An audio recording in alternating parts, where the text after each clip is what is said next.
धर्म की स्थापना की, अधर्म का विनाश किया। इस धरा पर एक बार पुनः प्रभु ने अपनी भिन्न भिन्न लीलाओं को किया। प्रभु का हर एक कर्म, प्रभु का जन्म दिव्य अति दिव्य है। भगवान कृष्ण कहते हैं, जन्म कर्म च मे दिव्यमेवं यो वेति तत्वतः। हे अर्जुन, मेरे जन्म और मेरे कर्म दोनों ही दिव्य हैं। उन दिव्याति दिव्य भगवान की लीलाओं को जानने व समझने का आज हमें मौका मिला है। श्रीमद् भागवत महापुराण भगवान श्री कृष्ण की लीलाओं से ओतप्रोत है।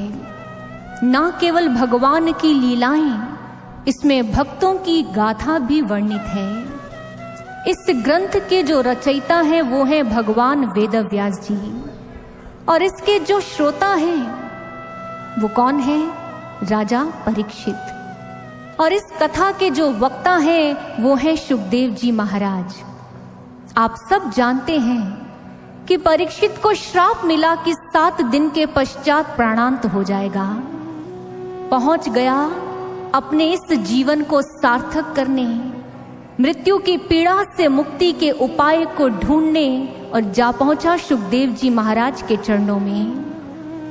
सुखदेव जी महाराज ने उस समय परीक्षित को भागवत महापुराण कह सुनाया। एक एक भक्त की गाथा, भगवान की लीलाओं को परीक्षित के समक्ष रखते चले जा रहे हैं। और परीक्षित पूरी एकाग्रता से, तन्मयता से हर एक शब्द को सुनता है, हृदयस्थ कर रहा है, मनन व चिंतन कर रहा है। ये ग्रंथ जिसके रचयिता वेदव्यास जी हैं, उनकी रचना कैसे हुई, इसके पीछे एक बड़ी सुंदर घटना आती है। और ये घटना श्रीमद् भागवत महापुराण के प्रथम स्कंद में वर्णित है। कहते हैं कि एक दिन भोर के समय सरस्वती नदी के तीरे व्यास जी बैठे हैं, लेकिन शोकाकुल हैं, अशांत हैं, चिंतित हैं, परेशान हैं, सोच में डूबे हुए हैं कि यज्ञों का विस्तार करने के लिए मैंने वेदों का पृथक्करण किया, जनमानस शिक्षा ग्रहण कर पाए, इसलिए मैंने महाभारत इतिहास की रचना कर डाली। अपनी हर एक श्वास में मैंने केवल परमार्थ के लिए कार्य किया, फिर भी मेरा मन अशांत है। उन्हें लगता है कि कोई ऐसा कार्य शेष रह गया है जो अभी करना बाकी है। इन्हीं प्रश्नों में उलझे हुए हैं, ढूंढ रहे हैं अपनी समस्या का समाधान, पाना चाहते हैं वो कौन सा कार्य है जो करना अभी बाकी रह गया है, कि तभी वहां आगमन होता है देव ऋषि नारद जी का। और आप तो हमारे नारद जी को जानते ही हैं। हमारे नारद जी के मुख पर सदैव हमारे प्रभु का नाम सजा रहता है। सदैव नारायण नारायण नाम की ध्वनि को निकालते हुए ही प्रस्थान करते हैं, यहाँ से वहां, एक लोक से दूसरे लोक, सदैव नारायण नारायण नाम का कीर्तन चलता है। तो आज जब वेदव्यास जी के पास पहुंचने वाले हैं, दूर से ही ध्वनि आ रही है। कैसी ध्वनि? नारायण नारायण श्रीमन नारायण नारायण नारायण नारायण नारायण श्रीमन नारायण नारायण नारायण। नारायण नारायण की ध्वनि करते हुए देव ऋषि नारद पहुंच गए व्यास जी के पास। शोकाकुल देखा, चिंता से ग्रसित देखा, बढ़ते हुए कदम वहीं ठिठक गए। नारद जी ने कहा, नारायण नारायण। हे व्यास जी, हम तो आपको बधाई देने आए थे कि आपने इतने अनेक ग्रंथों की रचना कर डाली। आपने तो जन समाज के लिए, जनमानस के लिए अपनी एक एक श्वास को अर्पित कर दिया। हमें तो लगता था कि आप आनंद से युक्त होंगे, लेकिन आज आपके मुखाकृति को देखकर लगता है जैसे आपका सब कुछ ही लुटपुट गया हो। व्यास जी ने सुना, पलकें उठाकर सामने देव ऋषि नारद को देख रहे हैं। कहने लगे, हे ऋषिवर, मेरा प्रणाम स्वीकार कीजिए। और आज आप यहाँ आए हैं, अवश्य ही आप मेरा मार्गदर्शन करेंगे। देवऋषि नारद ने कहा, नारायण नारायण, जैसे मेरी नारायण की इच्छा। कहिए व्यास जी, कौन सी ऐसी बात है जिसके कारण आप इतने शोकातुर हैं? व्यास जी ने सारी बात बता दी। कहने लगे, कोई ऐसा कार्य है जो मेरे हाथों से छूट गया है। ना जाने क्यों सब कुछ कर लेने के बाद भी जीवन अपूर्ण सा जान पड़ता है। बताइए ना देवऋषि नारद, ऐसा कौन सा कार्य है जो करना अभी बाकी है? देवऋषि नारद ने नेत्र मूंदे और अपने प्रभु का स्मरण किया और फिर नेत्र उद्घाटित करते हुए कहने लगे, हे व्यास जी, जितने सुंदर ढंग से आपने धर्म और मोक्ष का वर्णन किया है, ऐसा वर्णन आपने भगवान कृष्ण की लीलाओं का नहीं किया। बस यही एक कार्य है जो प्रभु आपसे करवाना चाहते हैं। इसलिए आज मैं आपसे कहता हूँ, यही समाधि की अवस्था में बैठ जाइए और अपने भीतर प्रभु की लीलाओं का अवलोकन कर उन्हें शब्दों में बांध दीजिए। यह बात सुनते ही व्यास जी तैयार हो गए और हमारे नारद जी खड़ताल बजाते नारायण नारायण करते हुए प्रस्थान करने लगे। व्यास जी ने कहा, रुकिए रुकिए, कहाँ जा रहे हैं? जरा मेरी भी तो कुछ बात सुनते जाइए। देवर्षि नारद पलटे, कहने लगे, पूछिए। व्यास जी ने कहा, आज आपके मुख से जो मैंने समाधान पाया है और सदैव आपके मुख पे जो नारायण नाम सजा रहता है, आज मेरे मन में एक प्रश्न उठा है। देवऋषि नारद ने कहा, पूछिए। व्यास जी ने कहा, एक बात बताइए, आपको हरि की लौ कैसे लग गई? आपको हरि का पाठ किसने सिखाया? आप हरि के इतने सच्चे और पक्के वाले भक्त कैसे बन गए? आपका नारायण नाम से परिचय कब और कैसे हुआ? मुझे वो घटना सुननी है, मुझे वो गाथा सुननी है। देवऋषि नारद ने जब व्यास जी के प्रश्न को सुना तो वहीं बैठ गए। पास में से ही सरस्वती नदी बह रही है, लेकिन नदी ने भी अपने जो प्रवाह था उसे मध्यम कर लिया, अपने शोर को भी मध्यम कर लिया, क्योंकि वो समझ गई कि दो महापुरुष बैठे हैं, अब तो यहाँ कथा रूपी गंगा बहने वाली है। क्यों ना मैं भी उस कथा को सुनूं? और आज देवऋषि नारद व्यास जी को अपने पूर्व जन्म की गाथा सुना रहे हैं। कहने लगे, हे व्यास जी, पूर्व काल में यानी अपने पूर्व जन्म में मैं एक साधारण सी दासी का पुत्र था। हम एक गांव में रहते थे। चातुर्मास आया और उस गांव में कुछ संत जन पधारे। सारे के सारे गांव वासी उनकी सेवा में जाने लगे, यहाँ तक कि मेरी मैया भी उनकी सेवा में जाया करती। मैं तो सारा दिन बालकों के संग खेलता रहता, हुड़दंग मचाता रहता। एक दिन जब घर पहुंचा तो माँ वहां नहीं थी। मैं माँ को ढूंढने के लिए निकल गया और मैं उस जगह पर पहुंच गया जहां संत बैठे थे। मैंने दूर से देखा, भगवे वस्त्र को धारण किए हुए संत बैठे हैं और उनके चेहरे पर अलौकिक नूर है। उनके उस नूर को देखकर, उनकी उस दिव्यता को देखकर मैं स्वयं को रोक नहीं पाया और मेरे कदम बरबसी आगे बढ़ गए। मैं जाकर उनके पास ही बैठ गया और अपलक दृष्टि से उन्हें निहारने लगा। मेरी मैया ने देखा तो मेरी मैया ने मुझे उनकी सेवा में ही नियुक्त कर दिया। अब मैं रोज सुबह होते ही संतों के पास पहुंच जाता, सारा दिन उनकी सेवा करता, उनकी भक्ति से अपने जीवन को ओतप्रोत करता रहता। और फिर जब वे भोजन ग्रहण कर लेते तो बाद में मुझे महाप्रसाद भी देते। और जानते हैं व्यास जी, वो महाप्रसाद ग्रहण करते करते मेरे जो रजोगुण तमोगुण थे ये दूर होते चले गए और मेरे भीतर भक्ति का प्राकट्य होना आरंभ हो गया। एक दिवस वे संत जन अपने स्थान पर बैठे थे और गांव वासी आकर इकट्ठे हो गए। उन्होंने संतों से आग्रह किया कि हम भगवान का नाम सुनना चाहते हैं, उनकी महिमा सुनना चाहते हैं। आप भगवान की महिमा कह सुनाइए, हमारे जीवन को कृतार्थ कीजिए। संतों ने सुना।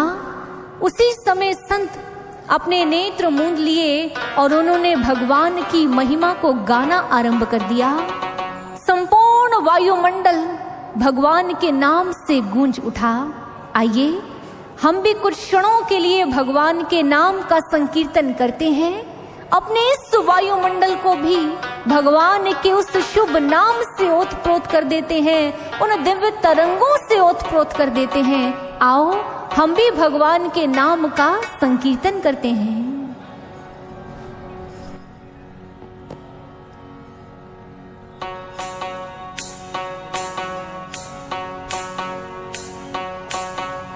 राम बोलो श्याम बोलो, राम बोलो श्याम बोलो, राम बोलो श्याम बोलो, राम बोलो, राम बोलो श्याम बोलो, राम बोलो श्याम बोलो, राम बोलो श्याम बोलो, राम बोलो, हे राम बोलो श्याम बोलो, राम बोलो श्याम बोलो, राम बोलो श्याम बोलो, राम बोलो, हे राम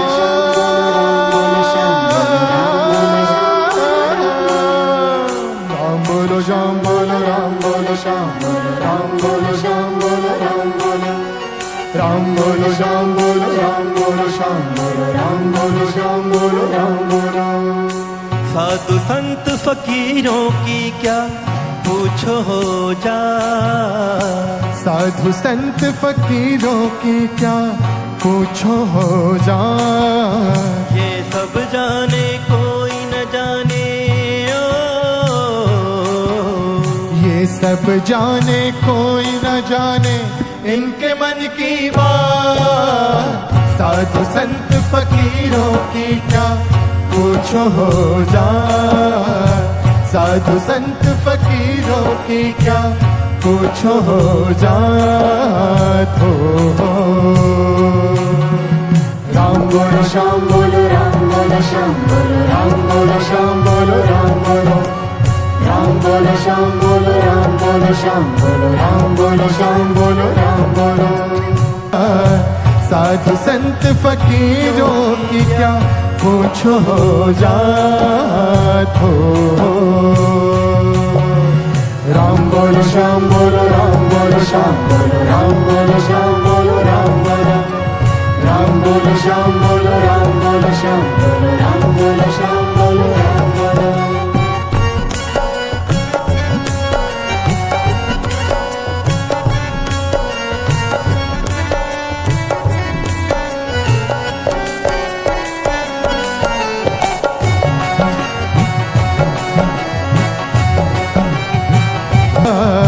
साधु संत फकीरों की क्या पूछो हो जा, ये सब जाने कोई न जाने ओ, ये सब जाने कोई न जाने इनके मन की बात। साधु संत फकीरों की क्या पूछो हो जा, साधु संत फकीरों की क्या पूछो हो जा तो। राम बोलो श्याम बोलो, राम बोलो श्याम बोलो, राम बोलो श्याम बोलो, राम बोलो, राम बोलो श्याम बोलो, राम बोलो श्याम बोलो, राम बोलो श्याम बोलो, राम बोलो, हे श्याम बोलो, राम बोलो श्याम बोलो, राम बोलो श्याम बोलो, राम बोलो, राम बोलो श्याम बोलो, राम बोलो श्याम बोलो, राम बोलो श्याम बोलो।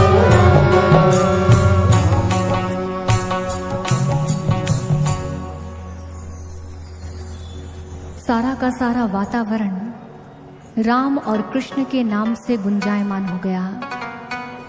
देवऋषि नारद भी जो नन्हे से बालक हैं, इस वातावरण में बैठे हैं और भगवान के नाम को सुन रहे हैं, नेत्र मूंद लिए, और वो भी संतों के संग राम राम की ध्वनि, कृष्ण नाम की ध्वनि करने लगे। अंतर मन में केवल राम और कृष्ण की भक्ति ही बैठ गई।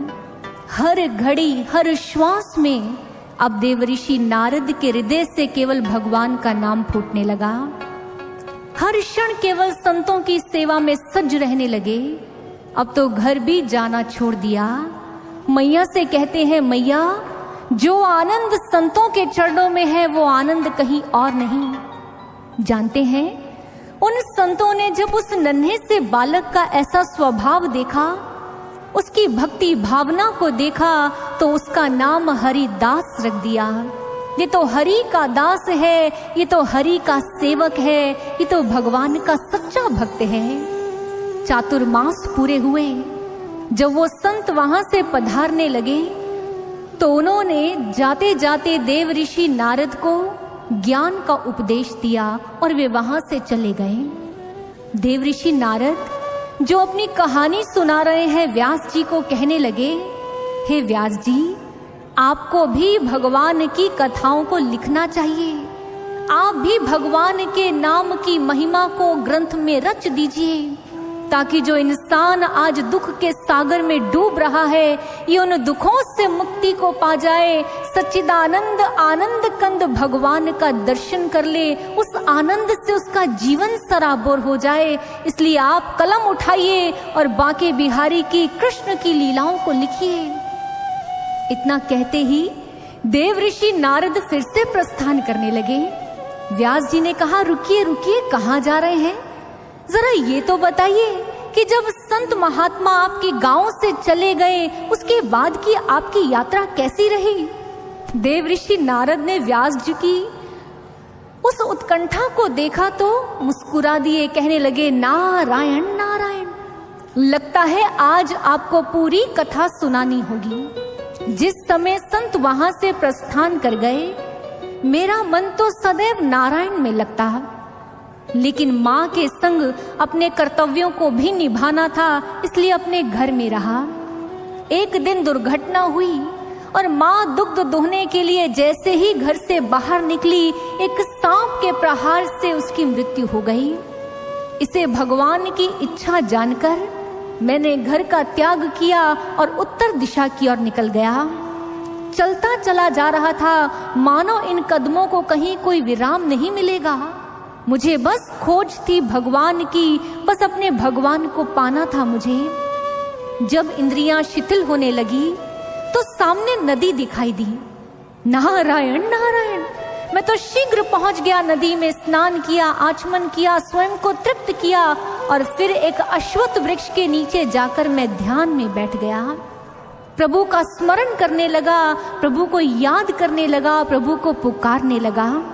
आप जानते हो व्यास जी, कुछ क्षणों बाद मेरे भीतर प्रभु की सुंदर सी छवि प्रकट हुई, लेकिन अगले ही पल अंतर्धान भी हो गए। मैंने घबराकर ज्यों ही नेत्र खोले तो वहां कोई नहीं था, एक घना जंगल दिखाई पड़ रहा था। उसी समय एक आकाशवाणी हुई और जिस आकाशवाणी में प्रभु ने मुझसे कहा, हे निष्पाप बालक, तेरे भीतर जो अभी मेरे सुंदर स्वरूप का दर्शन हुआ है, ये तेरी प्यास को बढ़ाने के लिए था। तू इस जन्म में मेरी प्राप्ति नहीं कर पाएगा, लेकिन अगले जन्म में तू मेरा पार्षद बनकर आएगा और तू सदा सदा के लिए मेरा भक्त बन जाएगा। इतना कहकर आकाशवाणी शांत हो गई। समय आगे बीता। प्रलय काल के समुद्र जल में जब हमारे नारायण विश्राम करने लगे तो ब्रह्मा जी ने अपनी सारी सृष्टि को समेट लिया और उनकी श्वास के माध्यम से हमारे जो देवऋषि नारद हैं वो उनके भीतर प्रविष्ट हो गए। कुछ समय के पश्चात हमारे ब्रह्मा जी ने पुनः सृष्टि का निर्माण किया और देवऋषि नारद वापस बाहर आ गए। हाथों में वीणा है और मुख पर प्रभु का नाम सजा है। कहने लगे, व्यास जी, बस उसी दिन से भगवान का भक्त बनकर भगवान की भक्ति कर रहा हूँ, उनका दास बनकर सदैव उनके नाम का संकीर्तन कर रहा हूँ। नारायण नारायण नारायण नारायण, यही मेरे जीवन की कथा है, यही मेरे जीवन की कहानी है। मेरी कहानी मेरे नारायण से शुरू होती है, मेरे नारायण तक ही पहुंचती है। यही देवऋषि नारद की पहचान है, केवल नारायण नारायण। देवऋषि नारद ने अपने जीवन के परिचय को सुनाया, अपने पूर्व जन्म की गाथा को सुनाया और फिर व्यास जी से कहा, व्यास जी, भगवान श्री कृष्ण की लीलाओं को लिखिए। भगवान श्री कृष्ण की लीलाओं के द्वारा जनमानस का मार्गदर्शन कीजिए। यही आपका वो कार्य है जो अपूर्ण है और आपका मन इसी कारण से अशांत है। देव ऋषि नारद ने उन्हें एक समाधान दिया, एक मार्गदर्शन दिया और नारायण नारायण करते हुए प्रस्थान कर गए। देव ऋषि नारद का ये जो पूर्व चरित्र है, उनके पूर्व जन्म की गाथा है, अगर आपने ध्यान से सुनी हो तो हमारे समक्ष एक बड़ी ही सुंदर बात को रख रहा है। अगर एक क्रक्स निकाला जाए, इस पूरी घटना का एक सार निकाला जाए, तो वो सार है वातावरण का प्रभाव। कैसे एक साधारण सा बालक है, लेकिन जब संतों की शरण में आया, उस सुंदर वायुमंडल में आया, उस वातावरण में आया, तो वो साधारण सा भक्त हरिदास बन गया और फिर देव ऋषि नारद बन गए। सज्जनों, दो प्रकार के वातावरण होते हैं, स्थूल और सूक्ष्म। जो स्थूल वातावरण होता है वो हमारे शरीर के आकार को, रंग रूप को तय करता है, लेकिन जो सूक्ष्म वातावरण होता है वो हमारे मन पर प्रभाव डालता है। हम जैसे वातावरण में बैठते हैं वैसा ही हमारा व्यवहार बनता है, आचार विचार बनता है और स्वभाव बनता है। अगर बात करें हम बच्चों की, नन्हे नन्हे बालकों की, बालिकाओं की, नन्हे नन्हे शिशुओं की, तो जानते हो ना, उनका जो जीवन है, उनका जो मन है, वो तो कोरे कागज की तरह होता है। कोरे कागज पर आप जो लिखते हैं वो उस पर छप जाता है। नन्हे से बच्चे का मन गीली मिट्टी की तरह है। आप उस गीली मिट्टी को जैसा आकार देते हो वो उसी आकार में ढल जाता है। सज्जन, नन्हे नन्हे जो बच्चे होते हैं उनके मन पर इस वातावरण का, माता पिता के द्वारा दिए गए वातावरण का बहुत प्रभाव पड़ता है। अगर वातावरण अच्छा है तो उनका आचार, व्यवहार, विचार और स्वभाव अच्छे बनते हैं, लेकिन अगर उन्हें वातावरण नहीं मिलता तो वो जीवन में कुछ प्राप्त भी नहीं कर पाते हैं। अपनी इस सोसाइटी के दो एग्जाम्पल रखना चाहूंगी। पहला एग्जाम्पल है ओक्साना का। एक छोटी सी बच्ची 2 से 3 साल की, माता पिता ने घर से बाहर फेंक दिया उसे, मानो उसका त्याग कर दिया माता पिता ने। गली के कुत्तों के साथ पलने बढ़ने लगी। वो जो गली के कुत्ते थे उसे पाल रहे हैं, उसे स्नेह देते हैं, उसको भोजन लाकर देते हैं। कई साल बीत गए। जब ओक्साना को वहां से बाहर लाया गया तो जानते हैं केवल देह को देखने मात्र में इंसान जैसी थी, लेकिन चलने में, दौड़ने में और केवल कुत्ते की तरह थी। वो भौंकती थी लोगों के ऊपर क्योंकि उसे मानवीय भाषा नहीं आती थी। ओक्साना का ये व्यवहार कैसे बना? क्योंकि उसे कुत्तों के पास रहने का वातावरण मिला। उसे इंसान नहीं मिले, उनके संस्कार नहीं मिले, मानुषी भाषा सुनने को नहीं मिली, इसलिए उसने वही सीख लिया। दूसरा एग्जाम्पल देते हैं। द जंगल बुक का नाम सुना है आपने? उसके मोगली के कैरेक्टर को तो आप सब जानते हैं। माता पिता से अलग हुआ, जंगल के पशु पक्षियों के साथ रहने लगा। क्या वो मानवीय भाषा जानता था? नहीं, पशु पक्षियों की तरह आवाजें निकालता था। भारत के दीना शनीचर जो है वो भी ऐसा ही इंसान था। एक ऐसा इंसान जो बचपन में ही भेड़ियों के संग रहने लगा और भेड़ियों के संग रहते रहते वो भेड़ियों की तरह आवाजें निकालने लगा, कच्चा मांस खाने लगा। एक बार हमारे सैनिक उत्तर प्रदेश के जंगल से उसे ढूंढ कर लाए। उसे अनाथालय में डाला गया, लेकिन उसका व्यवहार क्या इंसानों जैसा था? नहीं, उसका व्यवहार भेड़ियों जैसा बन गया था। उसे कच्चा मांस खाना पसंद था, भेड़िए की तरह आवाजें निकालना पसंद था, उनकी तरह चलना पसंद था। सज्जनों, नन्हा शिशु ऐसा ही होता है। आप उसे जैसा वातावरण देते हैं, जैसे संस्कार देते हैं, जैसे विचार देते हैं, वो वैसा ही बनता चला जाता है। अगर अपने धार्मिक ग्रंथों को या अपने इतिहास के पन्नों को पलट कर देखेंगे तो ऐसे सुंदर सुंदर उदाहरण भी देखने को मिलेंगे। कैसे माता पिता ने अपने बच्चों को सुंदर सुंदर संस्कार दिए, उनके लिए एक अच्छा वायुमंडल तैयार किया। प्रहलाद की गाथा जानते हो? प्रहलाद के भीतर हरि की भक्ति का प्रादुर्भाव कैसे हुआ, कहां से सीखा? वो तो हिरण्यकशिपु की संतान था, एक राक्षस की संतान था, तो फिर हरि का भक्त कैसे बन गया?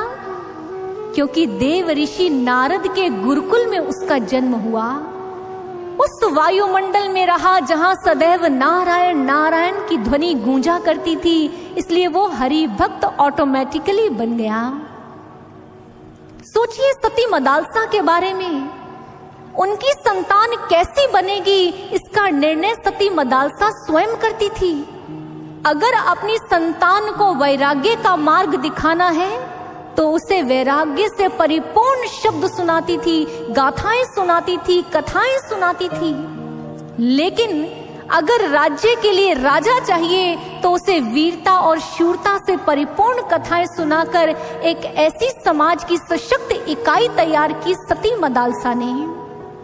अपने बच्चे के लिए वायुमंडल तैयार किया, अपने बच्चे को संस्कार दिए। सज्जनों, दुख होता है, समय बीता, इंसान बदल गया। समय बदला, इंसान बदला, विचार बदले, संस्कार बदले और फिर बचपन भी बदल गया। कहां सती मदालसा वेदों की ऋचाएं लोरियों में सुनाती थी, लेकिन आज तो माताओं के पास लोरियां सुनाने का समय ही नहीं है। फोन में गाना चलाकर बच्चे के पास रख देते हैं, सो जा बेटा, अपने आप सो जा। और फिर माता पिता शिकायत करते हैं कि हमारा बच्चा फोन नहीं छोड़ता। जी, ये फोन पकड़ाया किसने उसके हाथ में? आपने पकड़ाया, आपने पकड़ाया। वो समय बीत गया जब बच्चों के अंदर वो सरलता, सहजता दिखाई देती थी।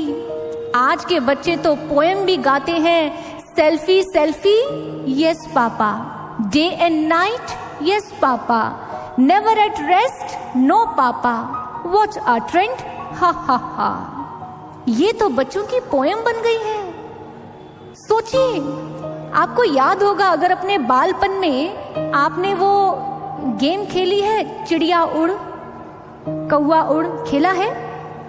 किस किस ने खेला है? जरा उंगली आगे निकाल दो बाहर, ऐसे उंगली कर दो अपनी। सब लोग जिन्होंने खेला है, खेलोगे आज एक बार फिर से? खेलोगे? चलो, चिड़िया उड़, कौवा उड़, तोता उड़, मैना उड़, गैया उड़। नहीं उड़ी? चिड़िया उड़, तोता उड़, मैना उड़, इसी के साथ बालपन भी उड़ गया। क्या आज के बच्चे ऐसी गेम्स खेलते हुए दिखाई देते हैं? नहीं दिखाई देते। पहले तो दो उंगलियों को जोड़ते थे और दोस्ती हो जाती थी। आज क्या दोस्ती इतनी सहज हो गई है? नहीं है सज्जनों। आज वो बच्चों को रामलीला दिखाने नहीं ले जाया जाता। आज बच्चे ना राम को जानते हैं, ना कृष्ण को जानते हैं, ना शिव को पहचानते हैं। एक बच्चा घर के बने मंदिर में पहुंच गया, जाकर भगवान शिव से कहता है, मेरे सारे दोस्तों के पास साइकिल है, मुझे भी शाम तक साइकिल चाहिए। स्कूल से आया, आकर यहाँ वहां देखने लगा। माँ ने पूछा, क्या हुआ, क्या ढूंढ रहा है? कहने लगा, कुछ नहीं। धीरे से दबे पांव गया मंदिर में, जाके गणेश जी की छोटी सी मूर्ति थी, उठा ली और वहां एक पर्ची छोड़कर आ गया। जानते हो पर्ची पर क्या लिखा था? पर्ची पर लिखा था, भगवान जी चिंता मत करना, आपका बच्चा मेरे पास है, शाम तक मंदिर के पीछे साइकिल लेकर आ जाना और बच्चे को लेकर चले जाना।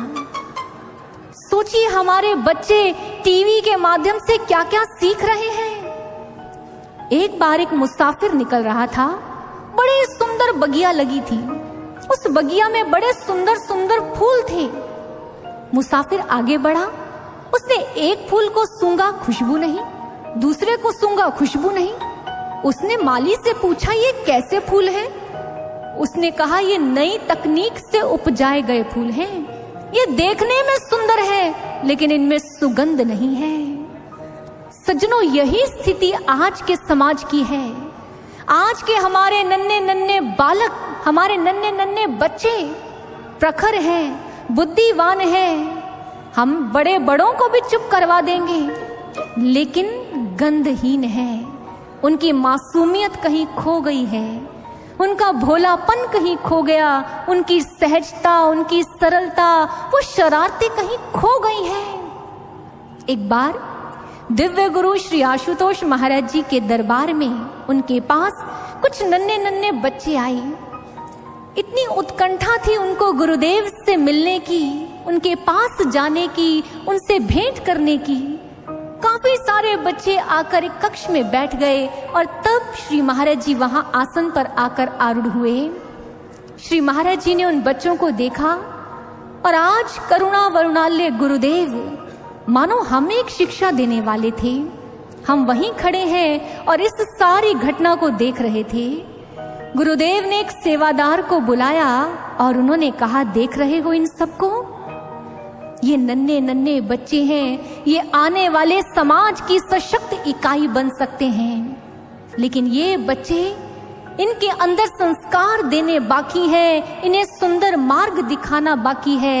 ये बच्चे बड़े सरल हैं, ये बचपना बड़ा सहज है। आप सुनना चाहेंगे कि बचपना कैसे होता था? सुनना चाहेंगे?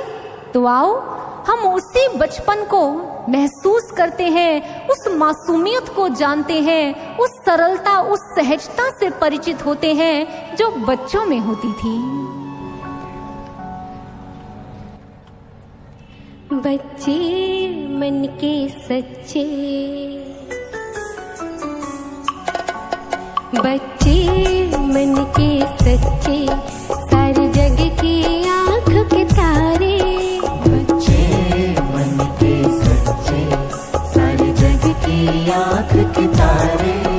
बच्चे मन के सच्चे, सारे जग की आँख के तारे। बच्चे मन के सच्चे, सारे जग की आँख के तारे। ये वो नन्हे फूल हैं जो भगवान को लगते प्यारे। बच्चे मन के सच्चे, सारे जग की आँख के तारे। बच्चे मन के सच्चे।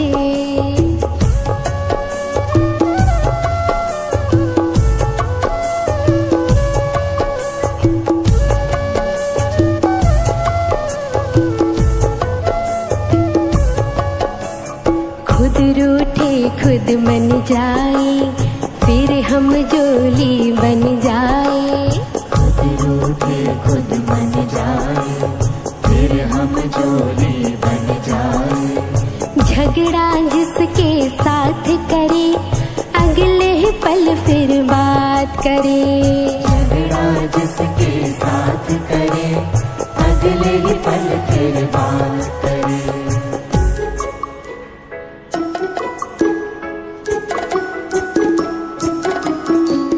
दादी अम्मा मान जाओ, दादी अम्मा मान जाओ। दादी अम्मा मान जाओ। हाँ, दादी अम्मा मान जाओ। छोड़ जिए गुस्सा, जरा हंस के दिखाओ। दादी अम्मा मान जाओ। दादी अम्मा मान जाओ।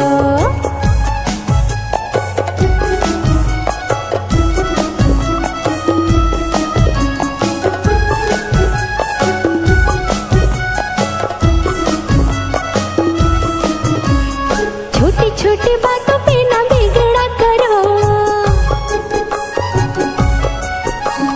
छोटी छोटी बातों पे न बिगड़ा करो। गुस्सा हो तो ठंडा पानी पी लिया करो। गुस्सा हो तो ठंडा पानी पी लिया करो। छोटी छोटी बातों पे ना बिगड़ा करो। गुस्सा हो तो ठंडा पानी पी लिया करो। खाले पीले अपना कलेजा ना जलाओ। दादी अम्मा मान जाओ। दादी अम्मा मान जाओ। छोड़ो जी ये गुस्सा, जरा हंस के दिखाओ। दादी अम्मा मान जाओ। दादी अम्मा मान जाओ। इनको किसी से बैर नहीं, इनके लिए कोई गैर नहीं। इनको किसी से बैर नहीं, इनके लिए कोई बैर नहीं।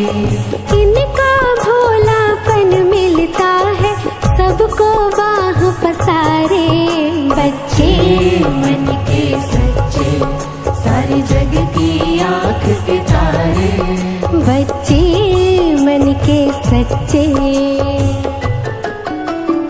इंसान जब तक बच्चा है तब तक समझो सच्चा है। इंसान जब तक बच्चा है तब तक समझो सच्चा है। ज्यों-ज्यों उसकी उम्र बढ़े मन पर छूट के मैल चढ़े। जो उसकी उम्र बढ़े मन पर झूठ का मैल चढ़े।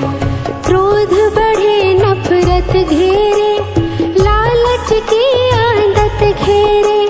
बचपन इन पापों से हटकर अपनी उम्र गुजारे। बच्चे मन के सच्चे सारे जग की आँख के तारे। बच्चे मन के सच्चे सारे जग की आँख के तारे। ये वो नन्हे फूल हैं जो भगवान को लगते प्यारे।